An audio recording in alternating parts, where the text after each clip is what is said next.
Hello बच्चों, चलिए प्रश्न को देखते हैं। श्रेणियों के n पदों का योग ज्ञात कीजिए। 2 गुणा 3 प्लस 4 गुणा 5 प्लस 6 गुणा 7 प्लस डैश डैश डैश। हमें क्या करना है? श्रेणियों के n पदों का योग ज्ञात करना है। तो सबसे पहले हमने मुख्य अवधारणा देखी, तो मुख्य अवधारणा के अनुसार हम क्या क्या बोल सकते हैं? देखिए, यदि हमको क्या दिया हुआ हो, यदि किसी श्रेणी का nवा पद an दिया गया हो तो उसके n पदों का योग Sn जो है वह क्या होगा? समीशन an होगा। यह हमने बताया क्या होगा? यह समीशन an होगा। यह बन गया। देखिए, इसमें हम सूत्रों का उपयोग करेंगे किस किस का? देखिए, एक तो हमारे पास में समीशन एक यानी कि योग एक जो है उसका मतलब होता है एक को n बार जोड़ना है, तो यहाँ पे n बन जाएगा। यहाँ पे योग n जो है उसको हम लिखते हैं 1 + 2 + 3 + डैश। हमको क्या करना है? n के मान रखते जाने 1 2 3 4, तो यहाँ पे n तक जाएगा। यह योग होता है n+1/2 के बराबर होता है। इसी प्रकार से योग n⁻2 1⁻2 + 2⁻2 + 3⁻2 + z यहाँ पे कितना आएगा? n⁻2 तक जाएगा। यह हमारे पास n+1 और यहाँ पे 2n+1/6 के बराबर होगा। यहाँ पे योग n⁻3 जो है वह 1⁻3 + 2⁻3 + 3⁻3 और यहाँ से plus dash dash dash plus n⁻3 तक रहेगा। यहाँ पे n+1/2 की घात कितना हो जाएगा? यह 2 हो जाएगा। इन सूत्रों का हम यहाँ पे उपयोग करेंगे। तो देखिए, सबसे पहले हमारे पास में क्या है? यहाँ 2 गुणा 3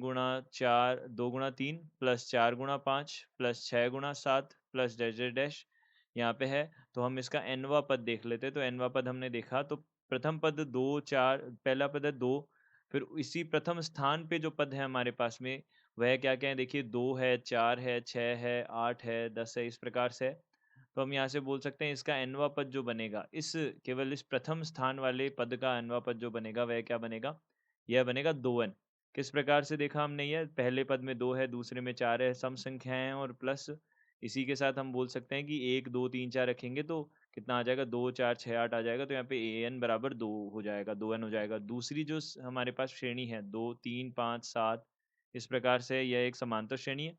इसका जो nवा पद बनेगा वह क्या बनेगा? देखिए, विषम संख्याएं हैं तो हम यहाँ पे an बोल सकते हैं, इसको 2n+1 के रूप में बोल सकते हैं। अब हमने यहाँ पे इसको संतुष्ट करने के लिए हमने क्या देखा कि एक का मान 1 2 3 4 रखा तो 3 5 7 आ रहा है, इसका मतलब ये सत्य है हमारा। तो an आ गया हमारे पास दोनों का। तो हम इस संपूर्ण जो हमारे पास श्रेणी है उसका an देख लेते हैं। तो श्रेणी का an हमारे पास क्या हो जाएगा? श्रेणी का nवा पद हम बोल सकते हैं। श्रेणी का nवा पद an जो है हमारे पास कितना आ जाएगा? देखिए, 2n + 1 आ जाएगा। देखिए, 2n + 1 आ जाएगा। अब इसको हमने हल किया श्रेणी का nवा पद, तो श्रेणी का यहाँ पे क्या हो जाएगा? nवा पद, श्रेणी का nवा पद यहाँ पे an होगा। यह किसके बराबर होगा? 2n + 1 के बराबर होगा। यहाँ से हमने an देखा तो an हमारे पास कितना आ गया? 4n⁻2 + 2n आ गया, यह आ गया। अब हम क्या कर लेते हैं? इसको Sn ज्ञात कर लेते हैं। तो यह योग an आ जाएगा। यहाँ पे योग 4n⁻2 + 2 योग n आ जाएगा। अब देखिए, यहाँ पे हमने n⁻2 का जो सूत्र है पहले देख रखा था। तो यह कितना होता है? n+1, यहाँ पे 2n+1 बटा कितना होता है? 6 होता है प्लस 2, यहाँ से n+1 बटा यहाँ से कितना होगा? 2, यह होगा। तो इसको हल कर लिया हमने। तो यहाँ से हम देखें तो n+1 हमारे पास उभयनिष्ठ आएगा दोनों में से, 2 से 2 ये कट ही रहा है। यहाँ पे 4 से इसको काटेंगे तो यह 3 आएगा और यहाँ 2 आएगा। तो यहाँ कितना बनेगा? 2n+1 बनेगा और बटा 3 आ जाएगा और प्लस यहाँ से कितना बन जाएगा? हमारे पास 1 बन जाएगा। इसको हल किया आगे तो n+1 यहाँ से कितना आ जाएगा? देखिए, 4n+2 है तो 4n+ यहाँ पे देखिए, यहाँ कितना हो जाएगा? 4n+ यहाँ से हो जाएगा 2 और एलसीएम लेने पे +3 भी आ जाएगा और बटा में 4 भी आ जाएगा। यह आ जाएगा हमारे पास में। तो यह कितना हो जाएगा? देखिए, n+1 और यहाँ से हो जाएगा 4n+5 और बटा में आ जाएगा 4, यह आ जाएगा। तो हम बोल सकते हैं यहाँ से दिए गए प्रश्न का उत्तर यह है। आशा करते हैं आपको समझ आया होगा। धन्यवाद।